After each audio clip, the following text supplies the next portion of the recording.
Hello, AP Stats students. Hope everybody's doing okay. Today we are going to do our first two-sample inference procedure. How exciting, huh? So I wanted to use the example from yesterday where we look at the difference between two groups, two different populations, and we want to see, is there truly a difference? And so we looked at the difference between people who are 65 years old and white to those that are 65 or older and black.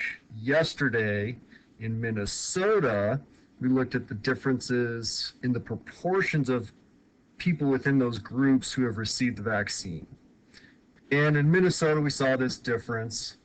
And so, that's kind of what we're interested in exploring a little bit more is, do we have that difference as well here in Colorado? Because we think Colorado does a pretty good job with rolling out vaccines and trying to include everybody within its population. So we just want to check and see, does this difference exist here as well? So we get on the internet, we start Googling, trying to find all these proportions. We can't find it anywhere. We ask hospitals, they're like, oh, we haven't aggregated that data, whatever. They probably have, but so we just can't find this data anywhere. It would be too difficult to generate the lists of every single person within these populations and then count everyone who has received the vaccine. That's just too difficult to do. We don't have the resources for that. So what we're going to do is take samples from each population and use those to estimate the difference. That's kind of the foundation of statistics, right?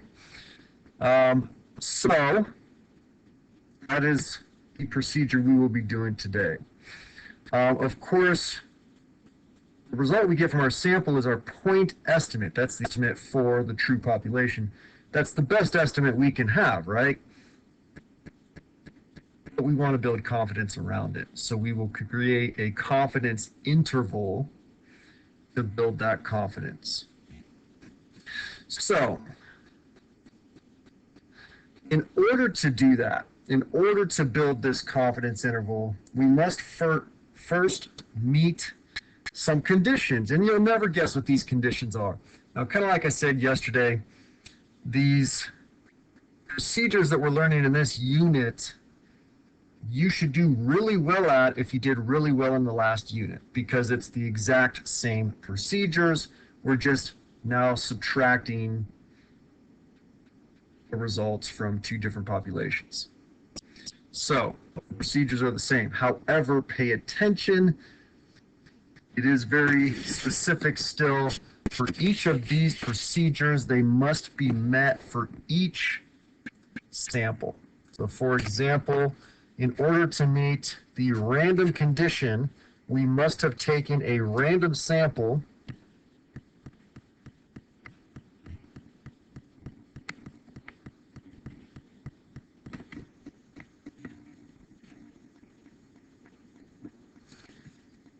from two, or from each, I guess, population. So the key word here that I would highlight in your notes is each. So you have to read the prompt and make sure it specifies we took a random sample from each of the populations. And these should be separate random samples. So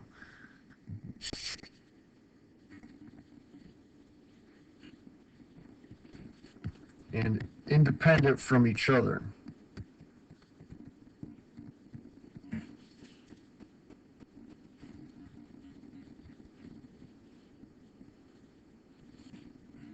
And what that means is that we do not take one random sample of everyone, in this case, for example, who's 65 or older, and then separate the whites from the blacks. we don't do that. We're going to take one random sample from people who are 65 or older in white and one random sample from people who are 65 or older in black.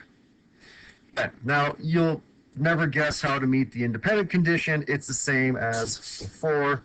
So it's just the 10% condition has been met when we are sampling without replacement. But that has to be met for both samples.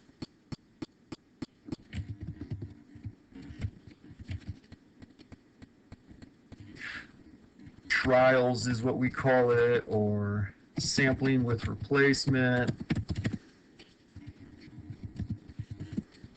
or the 10% condition.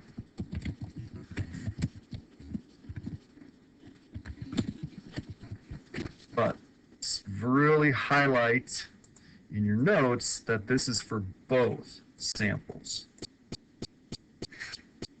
Okay, so it's nothing new. You just have to do it twice. And guess what? To meet the normal condition, now it's going to depend on whether or not this is for proportions or means. In this case, today we are talking only about proportions. We're calculating the difference in proportions between two populations. So, to meet the normal condition, we must meet the large counts condition for both samples.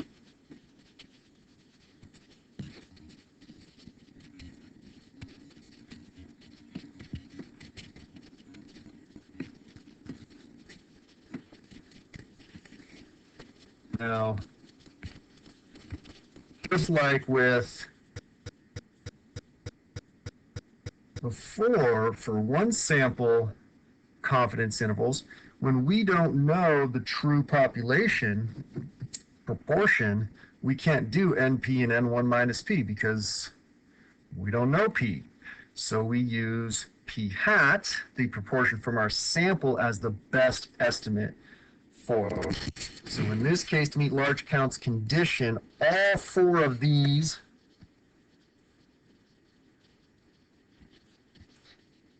must be at least 10. Now we're going to use P hat as our estimate. We know that it's going to be fairly close to P, especially for large samples.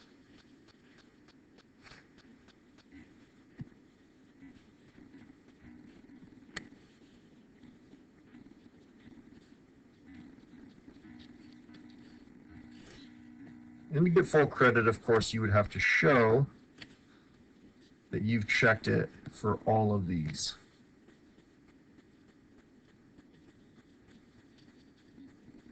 All of those must be at least 10 in order to meet that condition.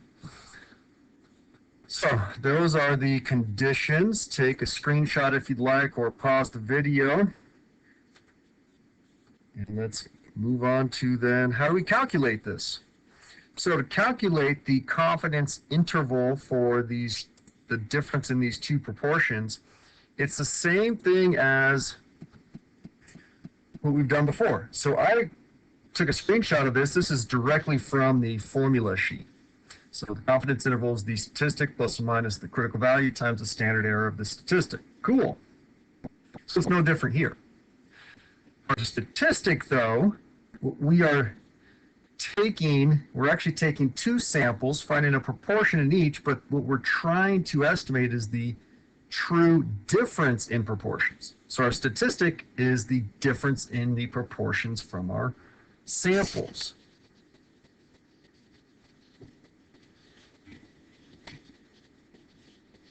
So that's our statistic. Our critical value, just like before when we're working with proportions, our critical value is Z star, because we're going to make sure that we meet the normal condition. Since we're working with proportions, then we will use the Z distribution. And there's no difference in finding that Z star. It's just inverse norm. You know, it depends on the confidence level that you're looking for. But for example, for 95% confidence, we know that that's 1.96. For 90% confidence, what is it, 1.645 or something. The standard error then is what we calculated yesterday, what we figured out yesterday. It's the square root of that big old thing. But inside here, we use true proportions, but just like before with one sample, we don't know that, so we estimate it using the sample proportions. So if you remember this from yesterday, when we combine two random variables by subtracting, we add the variances. So this is essentially the square root of the variances added. But here's what it looks like.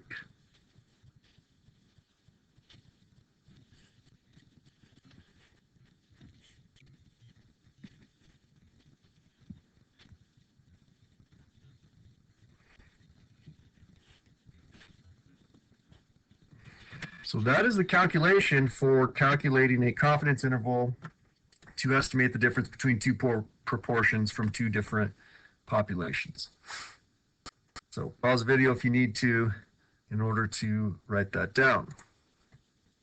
Okay, so let's do an example start to finish, state, plan, do, conclude, and then you guys are ready. I can set you free to do your homework. So let's say we go out and we take a random sample of 75 people who are 65 older and white in Colorado. We count 58 of them are vaccinated. We take a random sample of 44 people who are 65 and older and black in Colorado. And I chose 44 just to show you that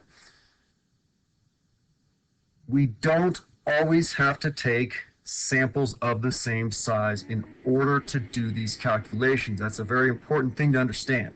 We would be restricted, highly restricted, if we had to take samples of the same size. Because sometimes you go out in the population and take a random sample of 100 people and you get this 10% non-response and only 90 people respond, et cetera, et cetera. So it's okay if the sample sizes are different sizes.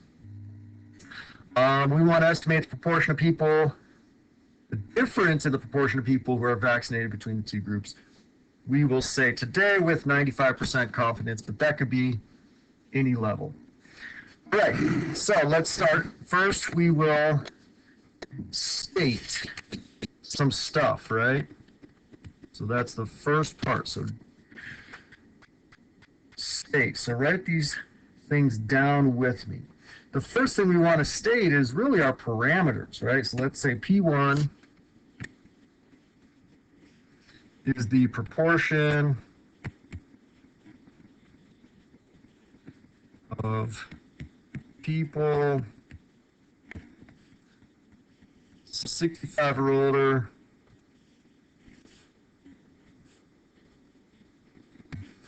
white in Colorado. Vaccinated. And we'll let P2 be the proportion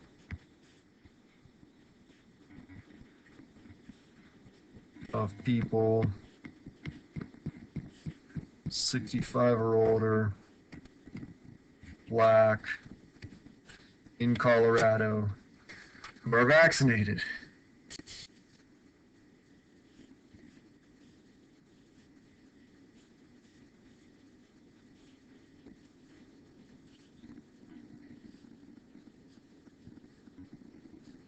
You can see why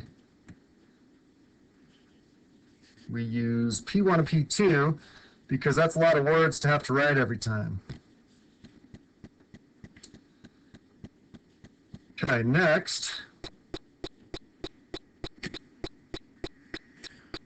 And it doesn't matter. We could say P2 is people who are black, P1 is people who are black, P2 is people who are white. It's typical to write the difference as P1 minus P2. And just kind of eyeballing this, it looks like the proportion from our sample of whites is bigger than the proportion in the black population. So I don't know, I prefer positive numbers, I guess. So I'm going to go P1 minus P2 in this order, but it doesn't matter, right? Either way you do it, you'll just get the opposite of the other way. Okay, and so what are we going to do with this? I'm going to estimate the difference between these proportions with some confidence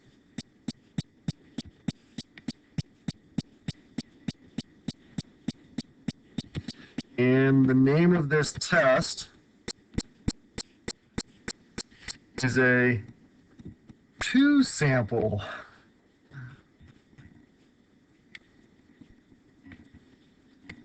Z interval for the difference in these proportions. Okay, that's our statement. All right, next.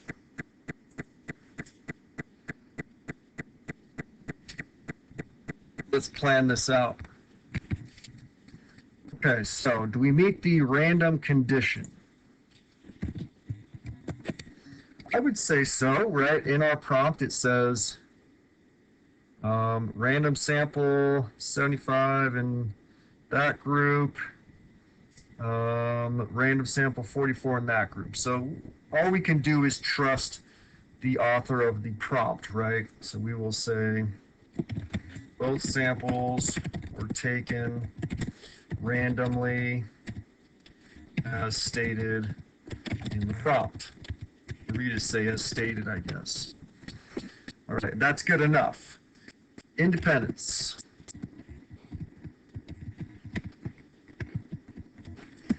Did we meet the independence condition? Well,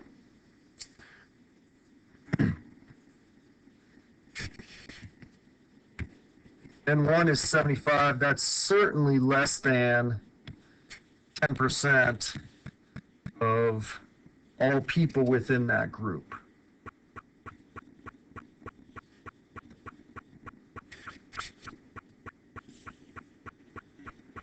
And N2 is 44. That's certainly less than 10% of all people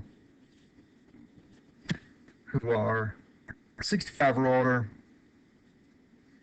and Black.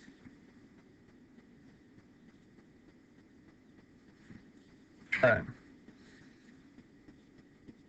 Normal.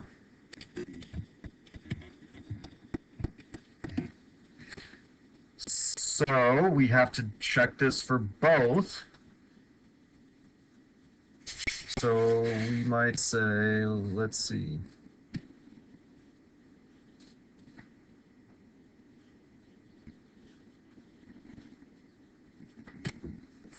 P hat 1 is 58 out of 75.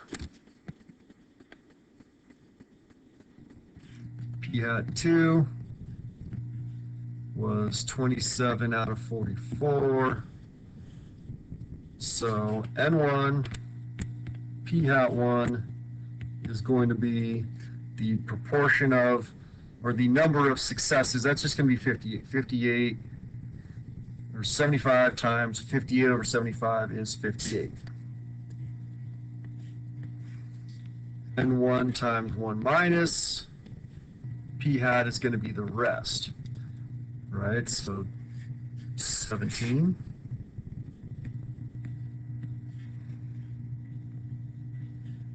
N2 P2, that's going to be the number of successes in the other group.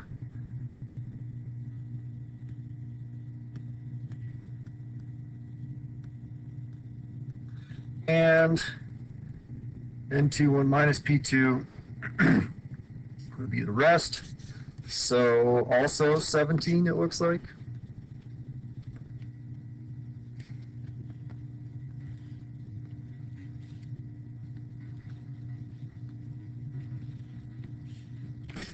All of those are at least 10, so we meet the large counts condition. So this sampling distribution will be approximately normal. Cool. Wow. Okay, so this is a lot. we haven't even done the calculation. The calculation and the conclusion actually are typically the shortest parts of this. So let's do those two parts. And I'll show you guys everything here at the end. Okay, so we are going to do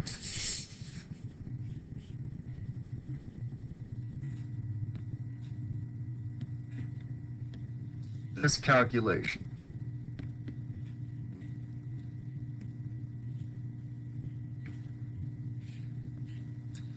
So to get full credit, you have to write out the calculation. How is it going to be calculated?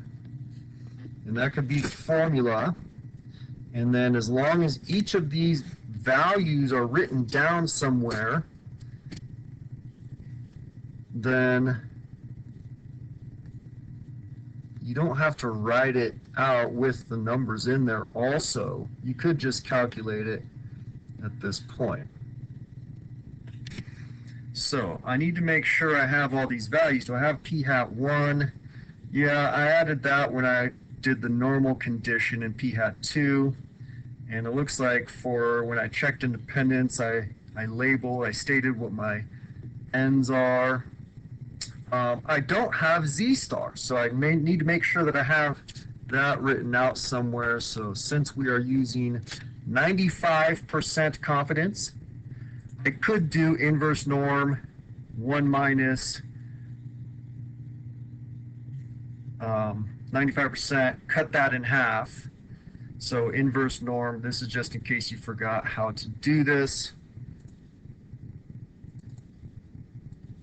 0.025 for 95% confidence, because remember, that leaves 5% split into two tails, so 1.96 would be our z star. Of course, for 95% confidence, we know what that is, but sometimes we don't ask for 95% confidence intervals.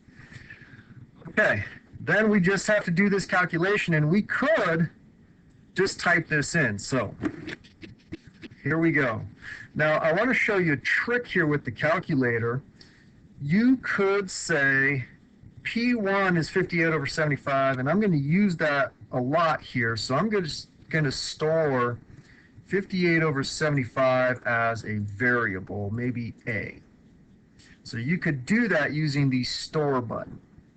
And now every time you type A, it's that number. And then 27 out of 44, I'm going to store that as a different number, maybe B. Now you just type this whole thing. So I've got A minus B plus, no, let's start with minus, I guess.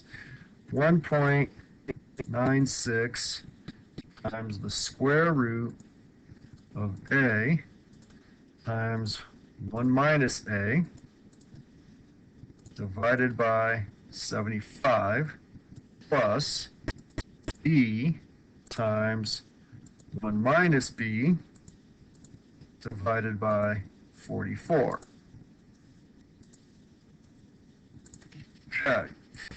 Notice that's just a little bit quicker than trying to type in all these numbers after the decimal or typing in the fraction a bunch of times. So use that if you'd like. And then the cool thing about these, even the old ones with the new Texas Instrument calculators, I know you can just scroll up and copy and paste it. If you can't do that, second enter will pull up the last thing you typed, and you could just go up here and change minus to plus. Okay, so there's our confidence interval.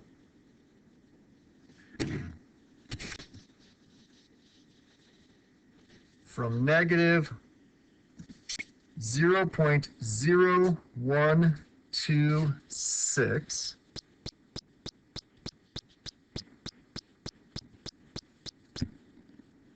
to 0.3320.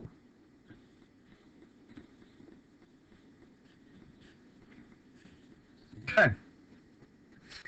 And guess what we do next?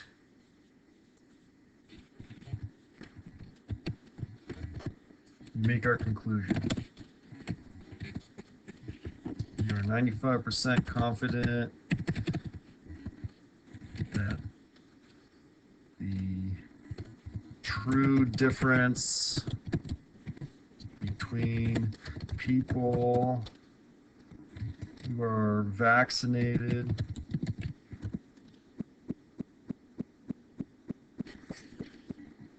let's see, the true difference in proportions of people who are vaccinated between 65 and older white and 65 or older black is between, is from, between, on the interval, however you want to write it, negative 0.01260 and 0.3320. Okay. Wow. So that's quite a bit of stuff for one problem. It doesn't even fit here. But I hope you can see that all. Feel free to pause, take screenshots as you're going. Definitely write this down in your notes. You want one example that you've done, start to finish, with me before you go and attempt it on your own. But that is how you do confidence intervals with two samples where we're trying to estimate the difference between proportions in two populations. One thing that I can point out here is notice that 0 is within our interval. So if we're wondering, is the true proportion greater for people who are white compared to people who are black, this confidence interval does not say that because 0 is within here. So 0 is within the realm of possibilities. So we would not have convincing evidence that there is a true difference. And of course, we took relatively small sample sizes, so we could always go out and do this again with larger samples and see if that changes our interval. But for right now, we're saying 0 is within the possibility here. Okay. I hope that helps. Good luck with your homework. I will see you guys Monday. Have a good